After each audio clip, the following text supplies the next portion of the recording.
I always imagined that if betrayal ever knocked on my door, it would be like a sledgehammer to the chest. Instead, it seemed like a slowly twisting dagger, getting deeper with each second. Started on a random Tuesday. I returned home from work early, something I have never done. Emily didn't anticipate me. The house was too quiet. Then I heard it, a low laugh from upstairs. For a brief while, I could hear a man's voice. My brain refused to process it. It felt like hearing an alarm in a dream. Loud, invasive, yet not really real. Then reality snapped into place. Someone was upstairs with my wife in my home. I moved without thinking, taking the stairs twice at a time. The bedroom door was halfway open. Emily sat on the edge of the bed, legs crossing, wearing my t-shirt. His hands rest on her thigh. Some man. Some lifeless dude who didn't even move when I walked in. He simply looked at me as if I were a stray dog that had wandered inside. Emily, on the other hand, mustered the courage to roll her eyes. Oh, Jake. Not now. Not now. Not now. I was not even angry yet. My body was ahead of my emotions, acting on sheer instinct. I stepped inside and stared at the guy. He was younger than me. Jim embodied the smug attitude that guys adopt when they believe they are untouchable. He smirked, really smirked. "You must be Jake," he said. My wife's lover recognized my name. That was the first time I felt it. My rage rose like a storm in my breast. I clenched my fist. "So you are?" He leaned back on his elbows. "Comfortable? Too comfortable. I am the guy your wife calls when she is bored. I can't even remember crossing the room. One moment I was standing in the doorway, the next. His collar was in my fist as I dragged him from the bed. Emily gasped and jumped up. "Jake, stop it, stop it." He was in our bed, stroking her and smirking at me, and I was supposed to simply stop.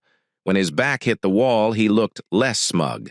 His eyes widened. He was unaccustomed to repercussions. Emily grasped my arm, her nails dug in. Jake let him leave. I turned my head. Look at her. Really looking. She was not scared. Not upset. Not guilty. Just annoyed. As if I were embarrassing her. That's when it struck me. This was not a one-time mistake. This was not an accident. Emily was not sorry. This means that neither was I. I stood there, breathing heavily, my fist still grasping this guy's shirt. He didn't laugh anymore. His palms were up, attempting to appear cool, but I could see it in his eyes. He wasn't used to not getting his way. Emily was still scratching at my arm. "Jake, let him go. You are acting insane. Crazy?" That word triggered an internal reaction in me. I was the one behaving nuts, not the guy sitting half-dressed in my bedroom. She was not responsible for bringing him here. I let go. Not out of mercy. Out of disdain. His back struck the wall again, and he scrambled to repair his shirt. Emily positioned herself between us, gazing at me as if I were the enemy. "You are embarrassing yourself. Am I embarrassing myself?" I gave a quick laugh. "You brought him into our home. In our bed. And I'm the one who embarrasses myself." She crossed her arms. No remorse, no charm. It's just defiance. "What would you like me to say, Jake? That?" "I apologize. Would this help you feel better, wouldn't it?" I stared at her, the lady I had spent my life with, the woman I thought I knew. I had imagined this moment before. In my thoughts, I'm playing out the worst-case scenario. If Emily had ever cheated, she would cry, begging, regretting. Not this, not standing there as if I were a nuisance. My gaze returned to his. He was studying me now, arms folded, as if he thought this was over. I stepped closer. His jaw clenched, but he maintained his position. "Do you think this is funny?" I asked. His lips twitched. "I believe you should walk away before you embarrass yourself further." That was his biggest error. The next moment, he was on the floor. Emily yelled, "Jake, stop!" But I stopped listening. This was not about her. It was about him. This arrogant nobody who believed he could go into my house, touch my wife, and then sneer at me as if I didn't exist. He scrambled backward. Hands up! Dude! Dude! Calm! Too late! I did not feel the punch land. I felt the impact, the way his body bent beneath it. He let out a wheeze and rolled onto his side. Emily shoved me hard and screamed something, but I could barely hear her. He coughed, groaning. You're psycho! Get up! I said. He did not. He merely remained there, hand on his tummy, sucking in air. I looked down at him. Do you ever come near my residence again? We won't have a chat next time. Silence. He then gave a brief, hesitant nod. I turned to Emily and you got out. Her eyes expanded. What? You have heard me. You and your partner can go right now. She paused. Jake. Be reasonable. I moved closer and lowered my voice. You ceased being my wife the moment you brought him here. Now, get out. For the first time that night, she seemed rattled. Could she grab her purse, yank the guy up, and storm out the door? He limped after her, saying nothing more. I followed them downstairs, watching them leave as soon as the door banged. I was alone. My hands were shaking. My chest felt tight. My home, our home, felt like a stranger's abode. I inhaled slowly and looked around. I felt my life and marriage were unshakable, gone. And now it was time to pick what kind of man I would become next. The door slammed closed behind them. Silence. My breaths came in short, irregular bursts. My hands remained tight, knuckles rough. The house felt off. I felt like I was standing in the wreckage of something that once belonged to me. The bedroom. Our bedroom was upstairs, but I couldn't force myself to go in there. I imagined them whispering, laughing, and him sitting on my bed like he belonged. I made a fast turn and stepped into the kitchen instead. I wanted something to anchor me and stop the feeling that my insides were clawing their way out. I ripped open the refrigerator, took a bottle of whiskey, and poured myself a drink. My hands continued to shake as I took the first sip. The burn kept me grounded. That's when the wrath began to shift, turning colder, sharper. Emily wasn't only unfaithful, she was upfront about it. She did not stammer. She did not cry.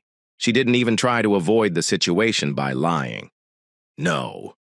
She stared me dead in the eye and regarded me like an annoyance, as if I were some obsolete furniture. She still hadn't found out how to get rid of it. And that guy, he looked at me as if I were less than him. I was treated like a joke. I drank another cautious sip of whiskey. My heartbeat had stabilized, but my thoughts was racing. How long was this going on? Because this was not new. I can see it now. The late hours, the phony disputes she chose just so she could escape the house. Sudden business trips. And I'd let it happen. That understanding pained more than the betrayal itself. I set the glass down and reached for my phone. My hands stopped shaking. My motions were purposeful now.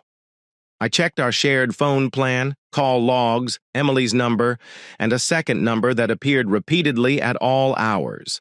I copied it and then performed a reverse lookup. Tyler Henshaw was the name that came up and made me freeze. The name sounded familiar to me. Then it struck me. Emily's supervisor. I exhaled slowly and pressed my fingers to my forehead. She wasn't sleeping with just any guy. She was sleeping with the man who had signed her salary.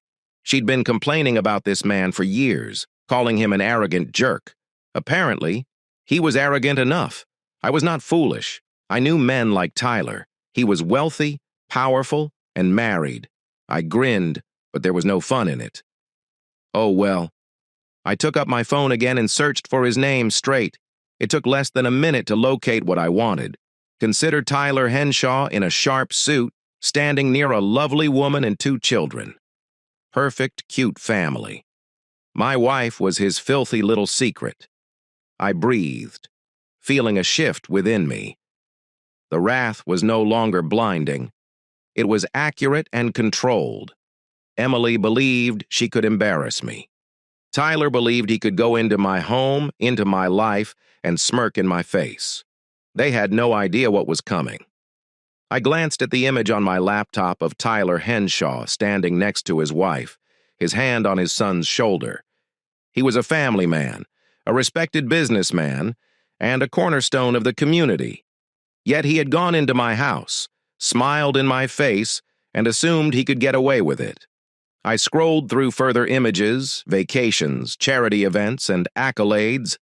The man had shaped his life around a sense of authority and respectability. Let's see how he enjoys watching it all burn. I drank another cautious sip of whiskey. My thoughts is running ahead of my hands. I wasn't about to lose control. I was not going to unleash punches like a blind man swinging at the air. No. This required precision. I started a new text and entered a number, not Emily's, but her best friend, Vanessa. I had never felt particularly connected to her, but I did know one thing. Vanessa spread rumors like wildfire. She gathered secrets and dispersed them like wildfire for me. Hello, Vanessa. I know you and Emily communicate a lot. Has she ever mentioned Tyler Henshaw to you? I hardly had time to set down the phone before it buzzed. Vanessa, please wait. Why did you hook me? Because I just caught him at my house, 5 seconds. That was all it needed for the type bubbles to emerge. Vanessa. What? Vanessa? What are you saying? Emily and Tyler. I let the silence stretch. Then you tell me Vanessa accepted the bait, and just as I expected. She began discussing how Emily had been acting differently. How she'd been bragging about her new romance, but never revealed who it was. How she had unexpectedly begun dressing better and talking about making moves in life. Vanessa hadn't realized she was confirming all I already knew. She then dropped the golden ticket. Vanessa. Wait. Does Tyler's wife know? Because she should perfect me. She hasn't yet, but she will soon. Vanessa. His response was quick. Vanessa! Oh my God! Jake, will you tell her? Me? Oh, I'm going to do much more than that. I put down my phone and leaned back, staring at the ceiling. Tyler possessed strength, to be sure, but the one thing that men like him feared beyond all else: exposure, his wife, his reputation, and his overall polished image. I was not going to let Emily and Tyler brush this under the rug. They wanted to appear untouchable.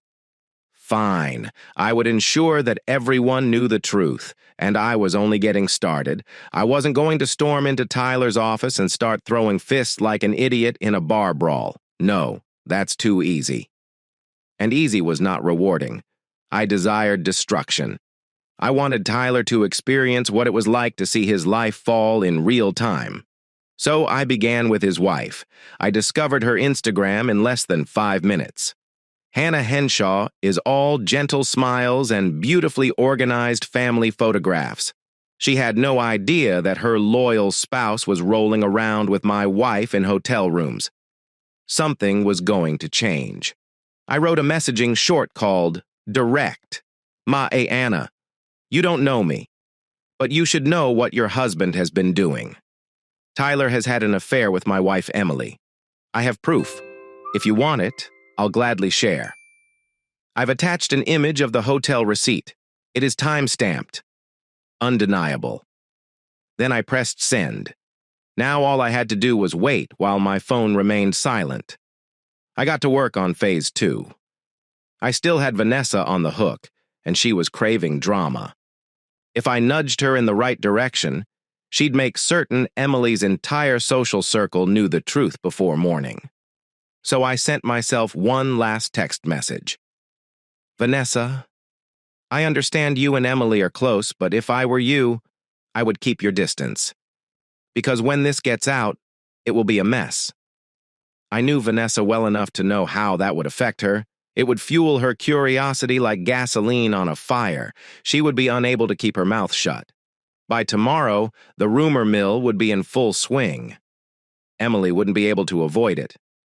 That concept was what ultimately made me smile. I took another sip of whiskey and let the silence settle about me. The house was still empty, but it no longer felt like a loss. It seemed like a battleground, and I was going to win the war. Then my phone vibrated. I glanced at the screen. Hannah Henshaw, call me right now. It's game on. I gazed at my phone for a second, allowing the gravity of the message to sink in. Hannah Henshaw, call me right now. I breathed slowly, then pressed the call button. She picked up on the first ring. Who are you? Her speech sounded sharp and short, as if she was just keeping it together. Jake. I said, Emily, my wife, is screwing your husband. Silence, just tense, shaky breathing on the other end, then prove it. That's what I expected. Hell, if someone phoned me out of nowhere with such a shocking revelation, I'd want proof as well. So I handed it to her.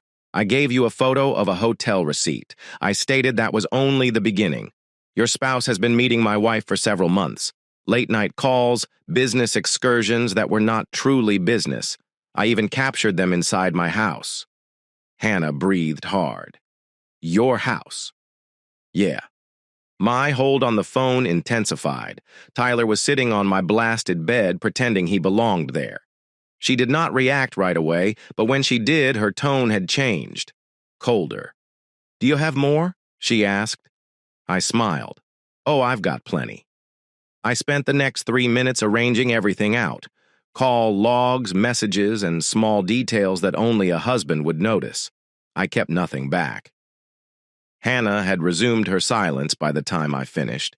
Then she gave a quick, bitter laugh. Unbelievable. I waited. Then she asked, You know what the worst part is? I am not even surprised. This caught me off surprise. Are you not? Oh, I've had my suspicions for a while, she said. But Tyler is cautious. He conceals his tracks, and I haven't had anything concrete until now. I could sense a shift in her voice. The anguish was still present, but below it was something else, something harmful. What are you planning to do? I asked. Hannah let out a slow breath. I don't know yet, but you'll be the first to find out. Good. Because if she was anything like me, she wouldn't let this go. We exchanged numbers, and I instructed her to call if she needed anything. I hung up and slumped back in my chair. Step 1 is complete. Step 2. Make sure Tyler Henshaw never forgets my name. The following morning, I awoke to chaos. My cell phone was on fire. Texts. I missed calls. Notifications are flooding in from all directions. I knew exactly what it was before I even picked it up. I'd lit the match. Now the fire was spreading. Vanessa had done exactly as I expected. Emily's betrayal was no longer a secret between us. It had exploded within her friend group. The texts were terrible. Maggie TF. Emily. Is this true? Jason. Dude, I just heard. I'm so sorry, guy. That's not right. Rachel. Emily. Tell me this is not real. You would not do this, right? I scrolled and watched Emily's life unfold in real time. She didn't answer to any of them. The radio is silent. You could sit in it. Then I noticed the name. Hannah Henshaw. I was waiting for you.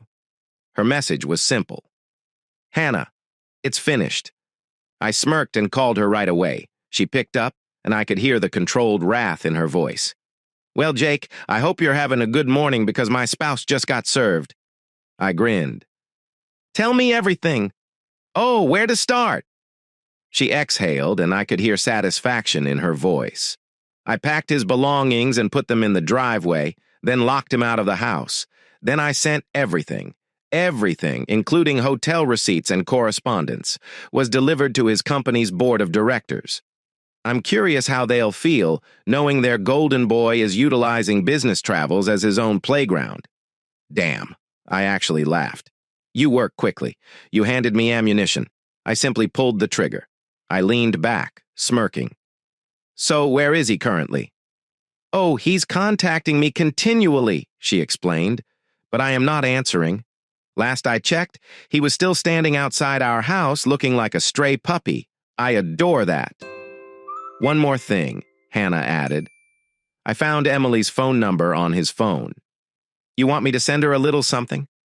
I almost felt sorry for Emily. Almost. Do it, I said. Hannah chuckled darkly. Done. I'll let you know when he breaks.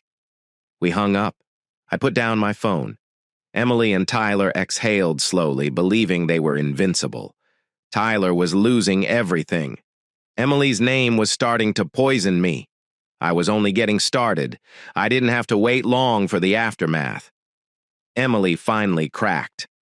The phone rang that afternoon. Her name appeared on the screen. I let it ring and let her sit in silence. Then a text. Emily, Jake, we need to chat. Call me. I smirked. You want to talk now? I took my time before responding. Me? What is this about? She called again. This time I picked up. She burst as soon as I answered. What the hell is wrong with you? She screamed. Are you really attempting to wreck my life? I remained mute. Allow her to dig her own grave. She continued going. Vanessa informed everyone. My pals and co-workers. Jake. People at work are whispering about me. I nearly laughed. Oh, you dislike it when others gossip behind your back? That is funny. Do not play games with me. Her voice shook. You informed Tyler's wife, didn't you? Do you have any idea what you did? Oh, I have a really wonderful idea. I spoke casually. Tyler is locked out of his residence. His career is ablaze. And you? You are just collateral damage. Collateral damage? She shrieked. Jake! I lost everything. I sat back and smirked. Oh, do you mean Tyler? That is cute.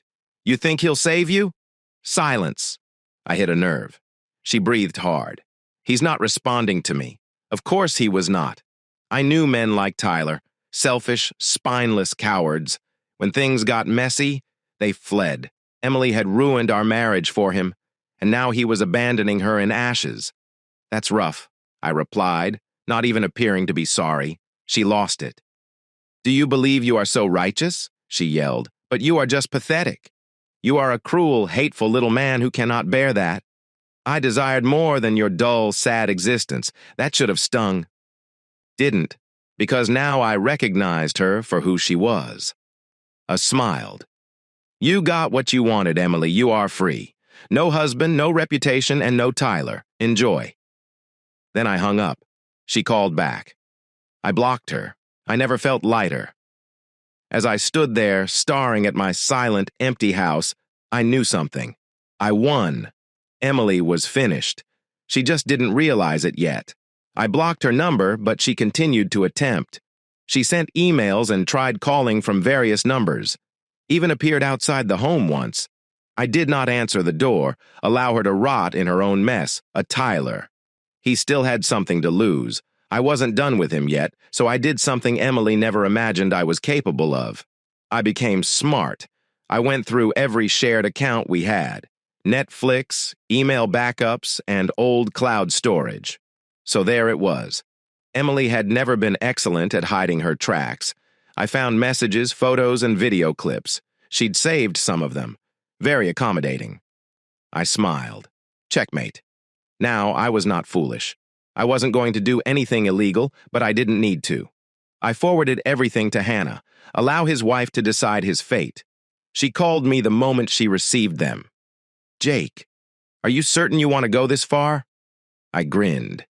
I do not want anything. I'm just telling you the truth. She exhaled. Then let us complete this. Hannah went nuclear. She didn't simply introduce him to their social circles. She emailed everything to his business associates and the school where their children attended, the local press. Tyler's immaculate image shattered overnight. His company has made a statement on internal inquiries. Translation: they were cutting him loose. The next morning, he was dismissed. His business contacts had ceased returning calls. His entire career is gone, and just when I thought it couldn't be any better. A video has surfaced. Someone, most likely one of Hannah's pals, uploaded film of Tyler standing outside his house, locked out and shouting like a crazy. It got viral in our community. People spread it and insulted him. Tyler Henshaw, the mighty, has been humbled to a sad, rage-filled joke. I watched it on repeat while sipping my coffee. Poetic justice. Emily abandoned our marriage for this man. They were drowning, and so was I. I'd never felt more free. The thunderstorm has passed. Emily was ruined. Tyler was done. And me? I had everything I needed. The day after a video of Tyler shouting outside his house went viral, I received a text from an unknown number. Unknown? Jake, please chat to me. Emily, I let it sit there. Allow her to feel the silence. Then for the first time in days, I responded. Me? Why? Emily, I botched up. I am aware of this. But you didn't need to destroy me. Me? Didn't I? She called. I let it ring. Then another text. Emily. Jake, please. I don't have nowhere to go. I nearly laughed. The woman who had treated me as a doormat and sneered in my face while her lover sat in my house was now begging. Poetic. I took my time before responding. That is not my problem, Emily. I did not intend for this to happen. I thought. I do not know. I expected him to look after me, but he never returns my calls. I leaned back and smirked at the television. Of course he would not. Tyler had lost everything because of her, including his wife, work, and reputation. He was not about to pick up the scraps and save Emily. She had completely destroyed her life for him. Now she stood in the ashes. She called again. This time I picked up. The first thing I noticed was her weak breathing. Then, Jake, could we please talk? I let the silence linger before saying no. Then I hung up. And that was the last time I spoke with her. The following few weeks were calm. No more Emily, no more phony smiles, no more spending my time with someone who never deserved me. I returned to the gym, fixed up the house, and began living for myself rather than someone who had long since ceased caring about me. And Tyler. The last I heard, his wife had taken everything. The house, the children, half his money, his name, and a joke. Emily disappeared. She tried staying with friends, but they didn't want her around. Even Vanessa, the gossip queen who enjoyed drama, cut her off. In the end, she received precisely what she deserved. Nothing. One night, I was sitting outside drinking a beer, feeling the weight of my previous existence finally raise. I smiled, because I was finally free after years. Here's the next story. A married woman is flirting with me. I picked her up at the diner and didn't consider the repercussions. Full story, I definitely spotted her when she went into the diner. Tall, approximately 5'8" or 5'9". It was difficult to discern as she was standing, but I was sat at the counter, eating a country boy burger. She was roughly 40 years old and had allegedly placed a carry-out order. So she was standing just inside the entrance near the cash register, a bar stool down from where I was seated. Despite her age, she was a college girl. Thin, dressed in skinny trousers and a tight t-shirt that revealed her not-quite-flat chest, with a parka-style coat over that.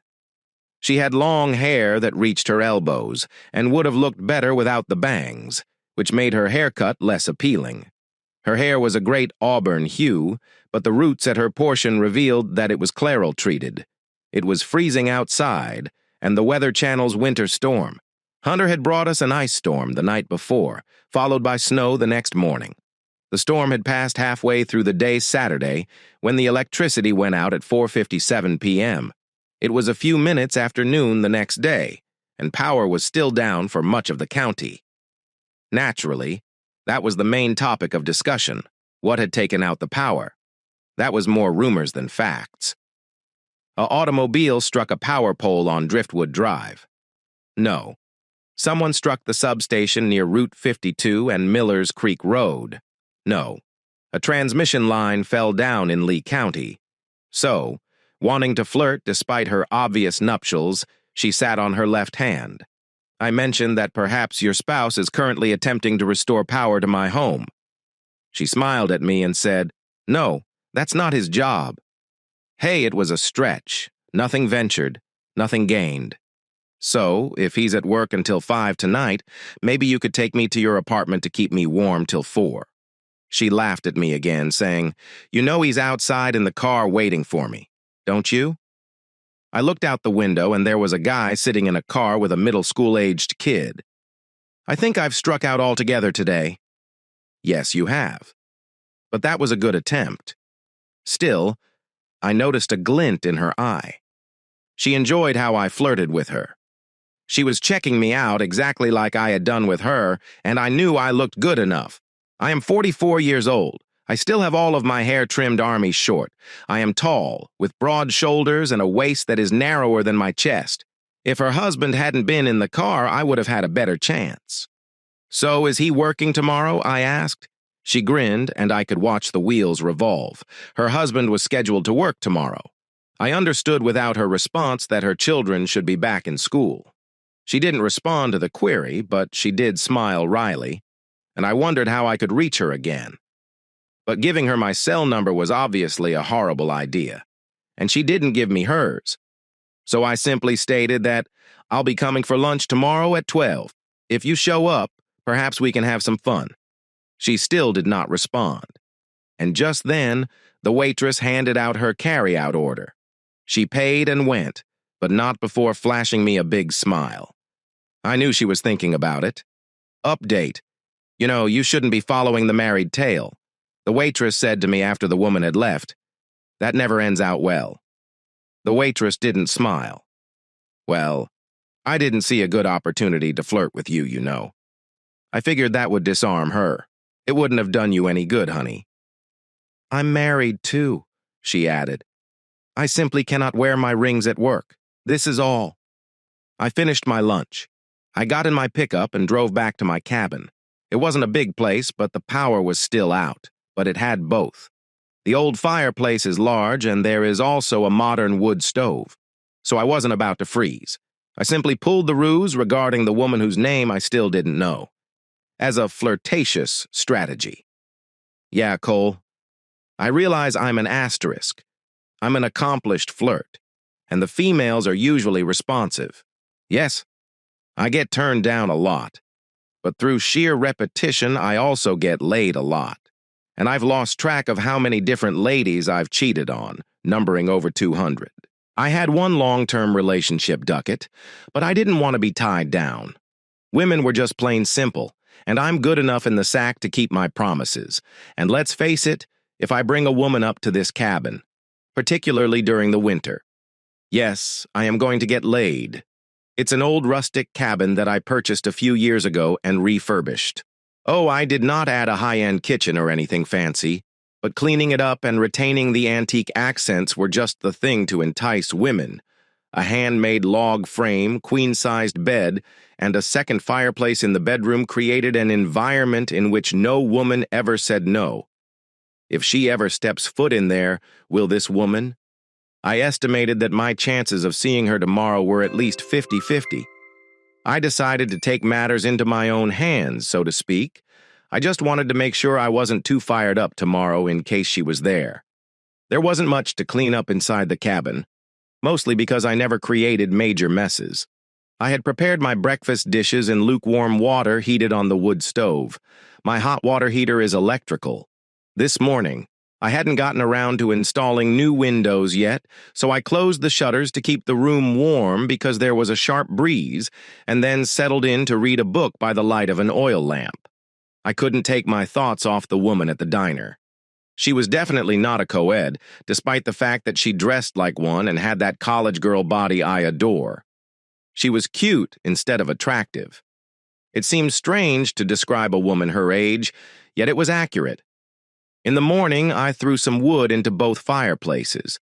I didn't enjoy leaving blazing fires or going in the fireplaces while I was away, but with the chance of bringing this so far unidentified chick back to my apartment this afternoon, I wanted the room toasty. And by the time I left for the Wigwam Diner, the fires would be reduced to glowing logs rather than blazes. The wood stove, on the other hand, may have been loaded with burning logs shortly before I left. When I brought her back, I wanted an environment that was conducive to seduction. If I brought her back, however. Realistically, if she showed up at all, there was a good possibility she had agreed to be late. By now, the power had been restored, so I had all of the contemporary comforts and could take a hot shower instead of a bird bath in lukewarm water from the wood stove. Being clean, using deodorant, and having clean teeth were all essential components of any effective seduction. There wasn't much labor to be done, but women enjoy watching a strong man cutting firewood for the cabin. I already had 8 cords cut, stacked, and in various stages of drying in the outside sheds, as well as wood inside for immediate use once the power was restored. I was able to gather my soiled laundry and start the washing machine, and while it was running, I cleaned up my breakfast mess and put away the dishes. I had finished all of my tasks except for putting the wash in the dryer, so I read some more before leaving. I arrived in the wigwam shortly before noon, and it was almost completely vacant. I imagine the lunch throng doesn't arrive until after the clock strikes 12. Mary, the waitress who had chastised me yesterday, approached the booth I had taken and asked if I needed anything to drink while I was considering my order. I chose coffee, which I knew was delicious right then. She asked, "Do you really expect Judy to show up?" Okay, that was good. Perhaps unintentionally, Mary informed me the name of my targeted conquest. I am cautiously optimistic, Mary. Do you know what occurs when you go looking in a woodpile? Sometimes you come encounter a snake. Then again, maybe you are the snake. Mary took her time getting my coffee, possibly because she thought she needed to wait for Judy to arrive before taking a double lunch order. But eventually she came over. "Do you know what you want, sugar?" Judy had not arrived yet. It is still freezing outside. "What about a bowl of chili?" This is a good decision. A few minutes later, she gave me a decent-sized bowl of chili, an old, heavy white bowl with a faded blue ring on the outside, and 3 small packets of saltines. It was 12:09, and Judy hadn't arrived. Mary had caught me staring at the clock and was delighted in my dismay. Still, she couldn't pay much attention to me because the diner was fast filling up. Yes, I was disappointed. The chili was tasty, and because I had breakfast, it was sufficient.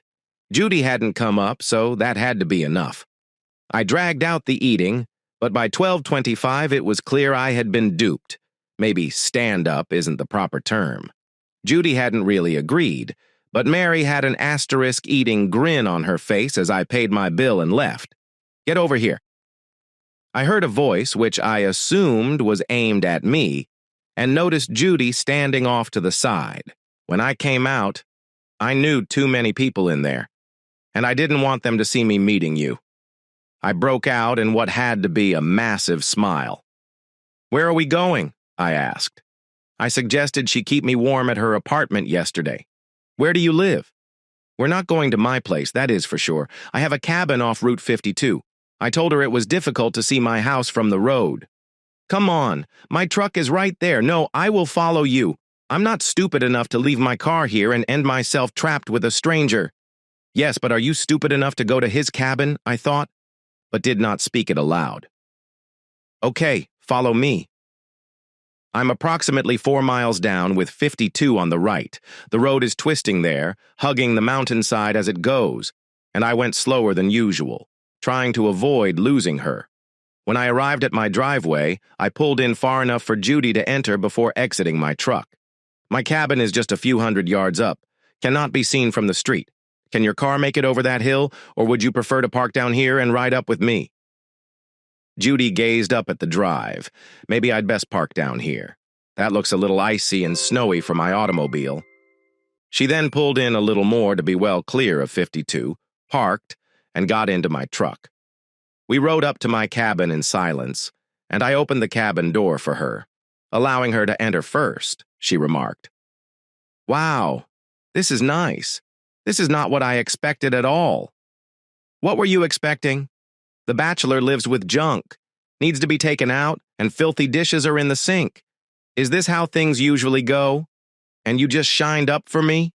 "Nah, I always keep things clean. I dislike cleaning, so I do it every day, which just takes a few minutes. If I let this place become a mess, then I'll have to spend many hours cleaning up, and I am not willing to do it. Do you have something to drink here? What would you like? I have coffee, tea, and water. Do you have any whiskey?" "Oh, yes. There's a bottle of Jack and some Maker's Mark."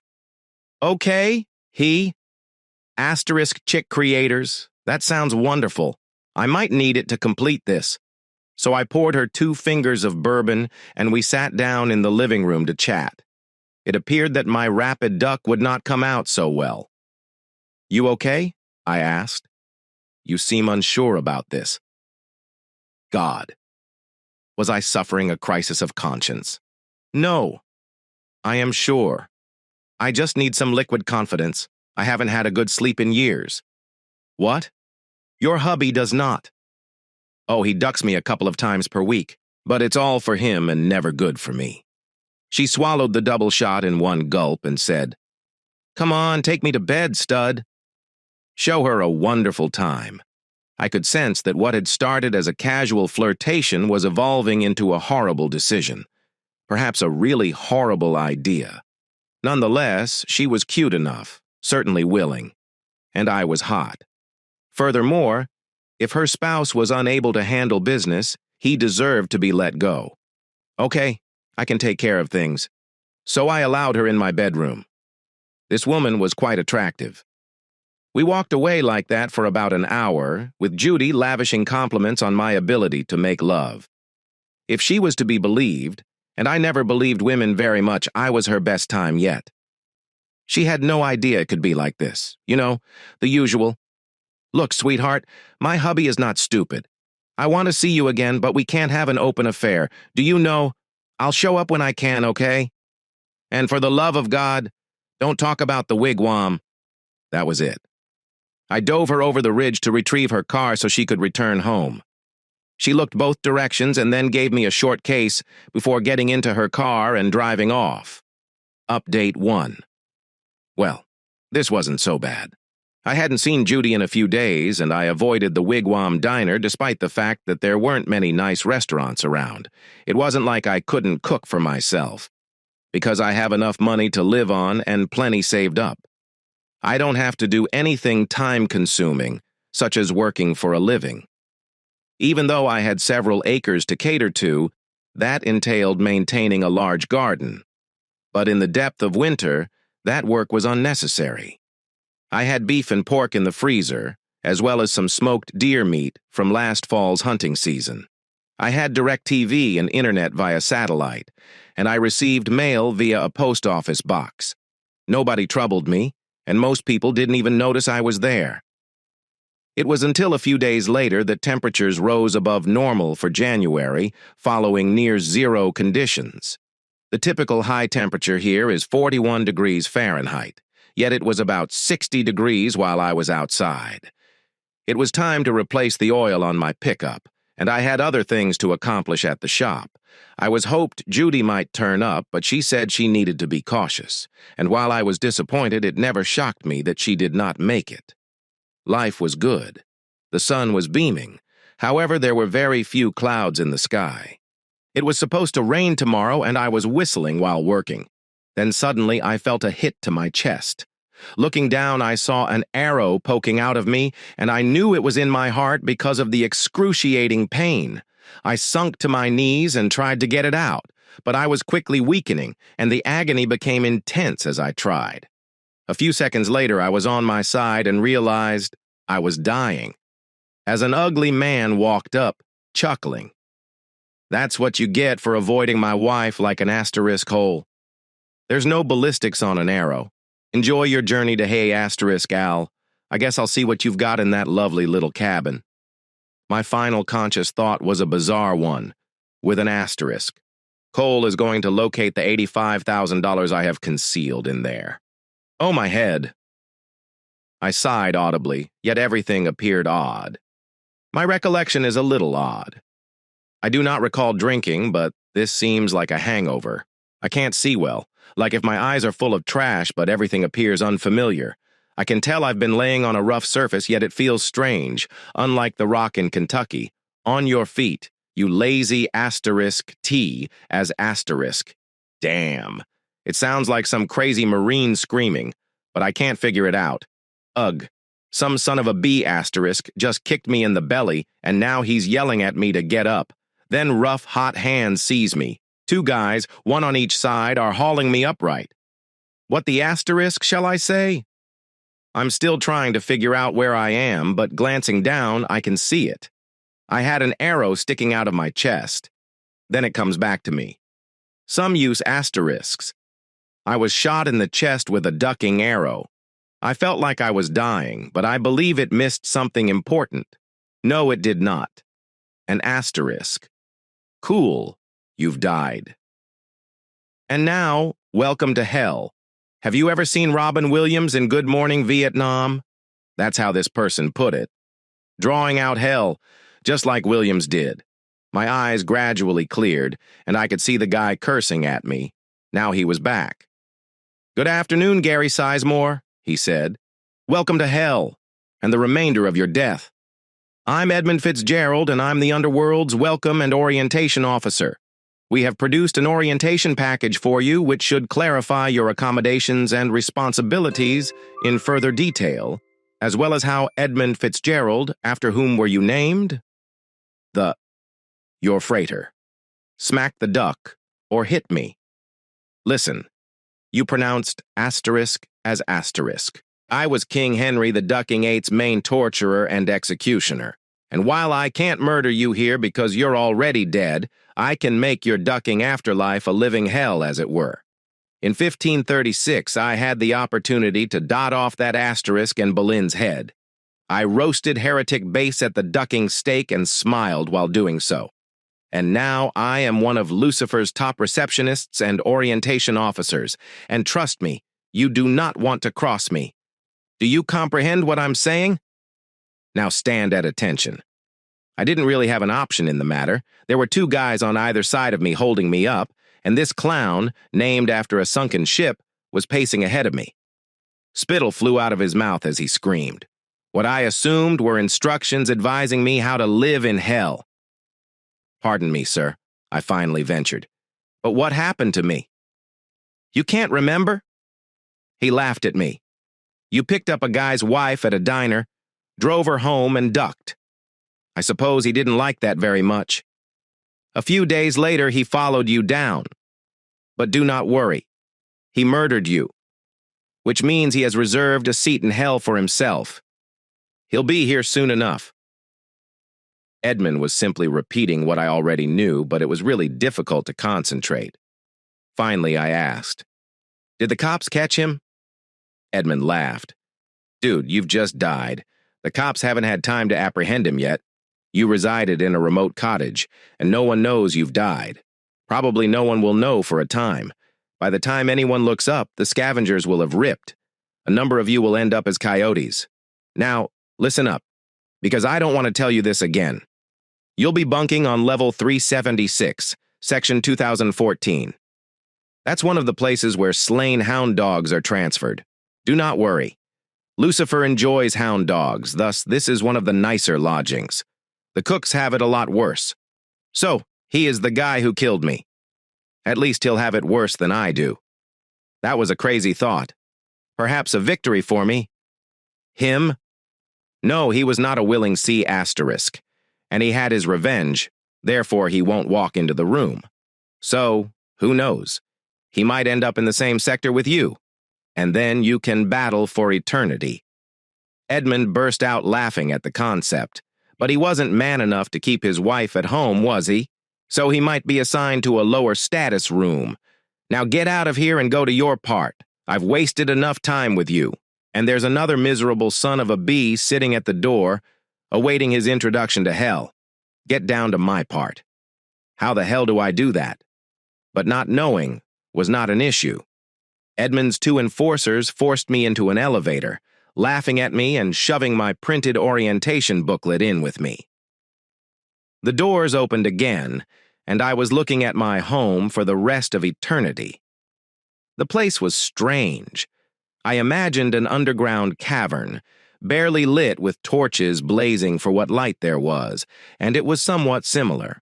However, the cave walls resembled the artificial cave sets in some of the classic Star Trek episodes, replete with smooth metal doors painted red. There was a beautifully lettered level 376 sign above and on the doors, section numbers. Smaller signs on the sides of the doors in front of me stated that sections 2050 to 2099 were to the left and 2048 to 2000 were to the right. The doors ahead were labeled 2049. Hell was arranged like a terrible motel. Of course, I was still ignorant, and I tried the doors to 2049 and received an electrical jolt that would have killed me if I hadn't already been ducking dead. The sign pointing to sections 2048 to 2000 began flashing, directing me where to go. I frowned and checked my orientation booklet to see where I should be because I couldn't remember. It was a long distance to section 2014, and it seemed like it took forever to arrive. But what the hell? Didn't it take me a long time to arrive? When I arrived, the doors were pushed open, producing the same sound as the mechanical doors in Star Trek. Lucifer must have had a weird sense of humor because Section 2014 looked just like the passageways, like a phony cave made by a low-budget 960A Hollywood production. Torches were placed up to offer flickering light on benches, tables, and what appeared to be sleeping alcoves dispersed throughout. The oddest sight came to my eyes when a decapitated man, carrying what I imagined was his own head, approached and presented himself as Thomas Howard, 4th Duke of Norfolk. Judging by his attire, I assumed he'd been here since the 16th century, when he handed his ring for kissing. I spat in his face, which was resting in the crook of his elbow. Enraged, he drew his sword and attacked, causing him to drop his head when it dropped. It rolled slightly, and his gaze shifted away from me, leaving him unable to direct his attack. I moved aside and kicked his head away. Because I was still wearing steel-toed boots, it traveled quite far, and I nearly fell over laughing. Maybe hell isn't that horrible after all. As the days went on, life in hell became dismal and monotonous. The majority of the time, it wasn't too horrible, but there were a few times when it was really terrible. I took my fair share of abuse and attempted to fight back, but there was really nothing I could do. One of the worst things was a demon called Crichton. Let me tell you the story. We do a lot of storytelling here. Old Joe, the slave, was just telling us the other day. Not that it matters down here how he avoided Martha Washington when old George was battling the British. He stated it's a good thing Martha never had children because they would have turned out half black. And old Joe was as black a man as I'd ever seen. Of course, I had a lot of things to relate. Most of them involved ladies. I was just recounting one of my favorites yesterday. Greg and Marcella had known each other since elementary school, and they graduated from high school expecting to marry. Marcella was already wearing an engagement ring when they attended college at Penn State together in 1994.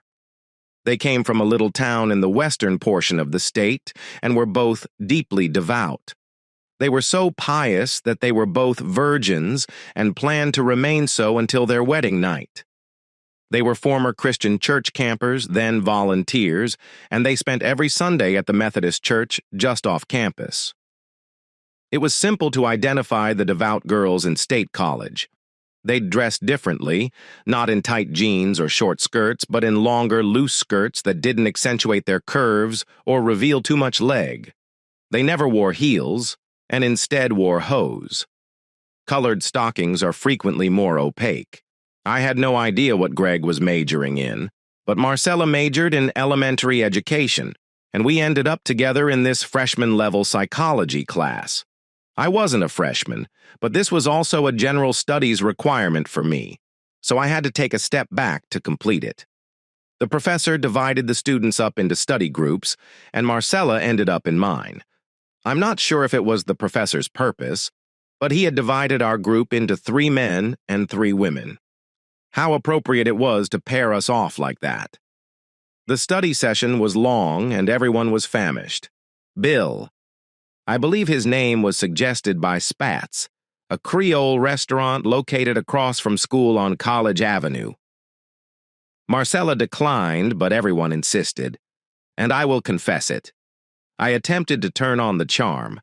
I had not met her fiancé at the time, but I did later, and it was no surprise Marcella was charming. At 6'2", I was a head taller than him and far more attractive. I was inherently attractive in a harsher sort of way and naturally well-built. Heck, I've evaded over 200 girls in my life, largely because I'm attractive. Even if I hadn't worked out, my figure would have been outstanding. But I worked out, and as a result, I have a toned chest and arms like Marcella, a little town lady. That would be like shooting fish in a barrel.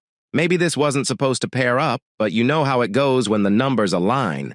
Men and women tend to do this because it works.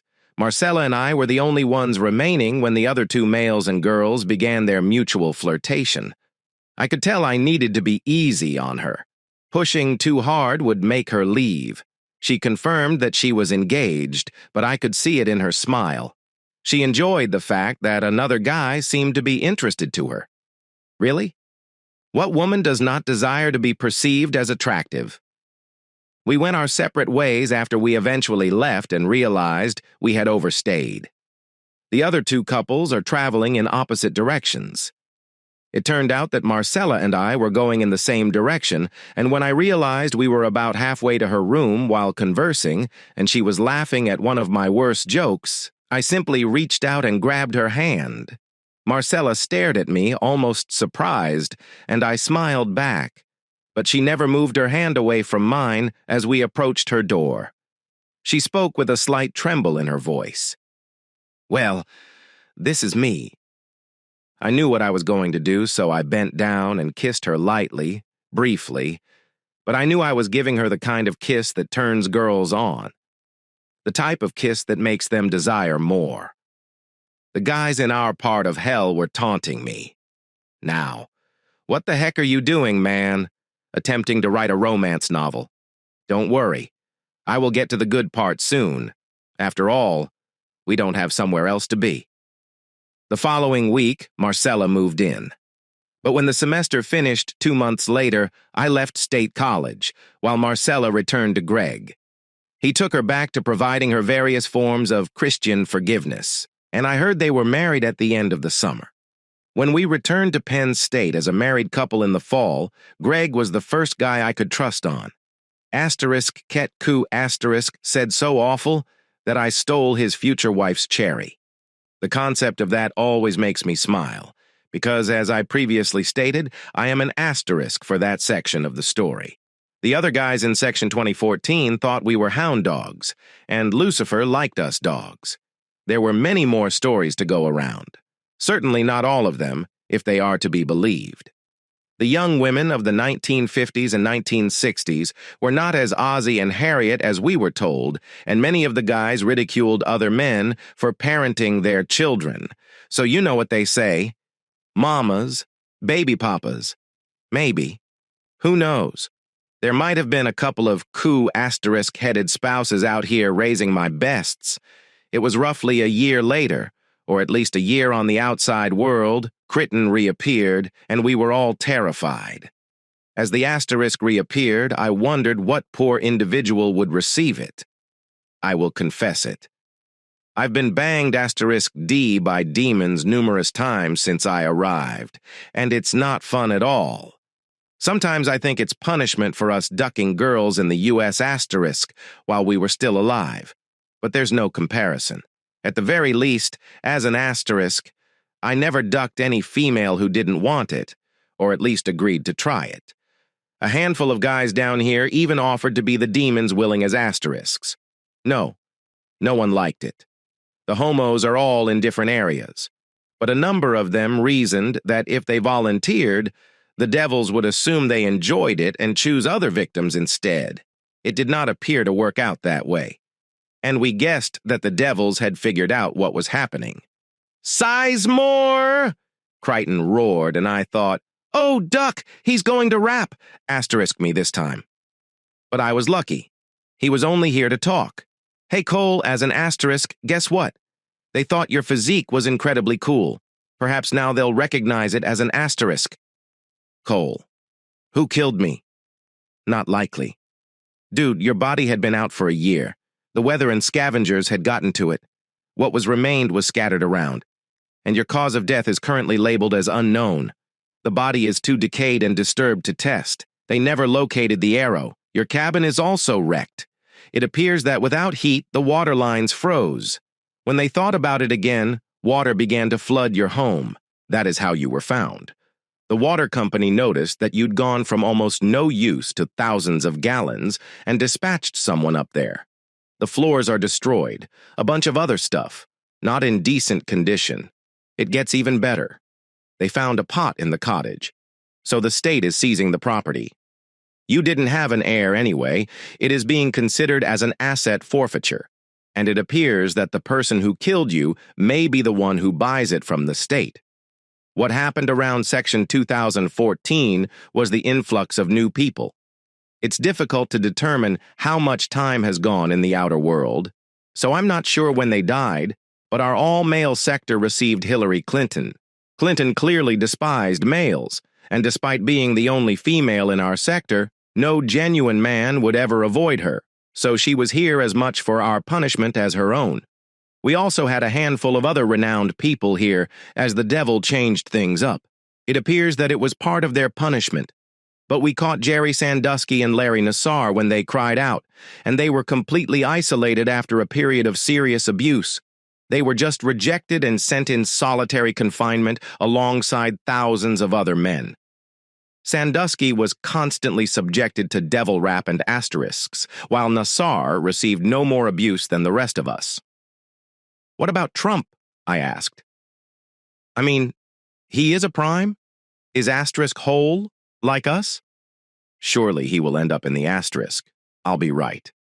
That would be fantastic. This guy who used to go by Darius said that if he got stranded in the same area as Hillary, we'd all die laughing. Except, of course, we couldn't die laughing since we'd already died. Okay, buddy, tell us another story about another wife you abandoned. I mean, I ducked a lot of married women, but strangely my stories aren't as entertaining as yours. Sure, I agree. I had better stories, or at the very least, told them better. Okay, here is one. It was shortly after I moved to the United Kingdom, and I was working as a ward clerk at University Hospital. It was Valentine's Day, and I was scheduled to start my shift at 7 a.m. Anyway, a nursing assistant ducked into the elevator with me.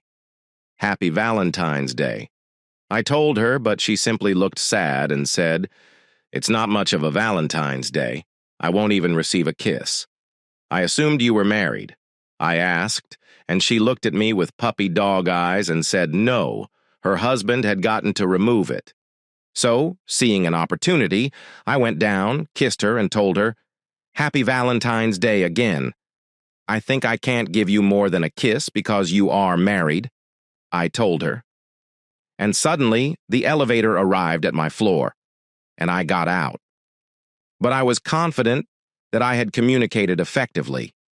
I believe it was approximately 3 weeks later that we both ended up working the graveyard shift on the 8th floor. There was an equipment room down the hall, away from the patient rooms, and when I went in, this girl named Kathy crept in after me and lay a pretty wet one on me. Now I walk to work because Dana and I live only half a mile apart. Wait, who is Dana? Oh, she was simply the chick I was living with. Anyway, Kathy gave me a ride home, and I knew Dana wouldn't be available because she worked consecutive day hours. I accepted the ride. I was about to ask Kathy up, but I didn't have to. She asked if my girlfriend was home. I told her no, the apartment would be Dana-free all day, and Kathy followed me upstairs without my asking. Naturally, I ducked her. McGuffey said, "You know, buddy, that's not much of a story. Just another married spot you passed up. And look where it got you. Down here with us in hell. Yeah. But if I had to end up in hell, at least I had a good ride getting there a few years later. I suppose it was years. A group of us were sitting around drinking Schlitz beer. The only beer nasty enough to be permitted in hell. And it was a warm beer. Also playing cards. Not just us, but Bactria, one of the demons. We were laughing while photographing the Shastra's tea, and somehow we made our way up the pecking order in hell. I suppose Hitler is the #1 basis here, and he is someone else. Have you never heard such laughing in hell? I have no notion how much time has gone in the outer world. But one day, Critton returned to see me after another terrible reaming. He relayed the story. "You're not going to like this, Kentucky lad," he said. But the murderer changed his ways, began attending church, was pardoned, and is now in heaven. It appears that he got his revenge on you all the way around. Damn it, I shouted. Yep. Damn, that's right. Crichton chuckled aloud as he vanished again. Thank you for listening to today's stories. If you enjoyed listening, please like and subscribe if you haven't done so already. Also, leave a comment below to share your thoughts on what happened. Take care.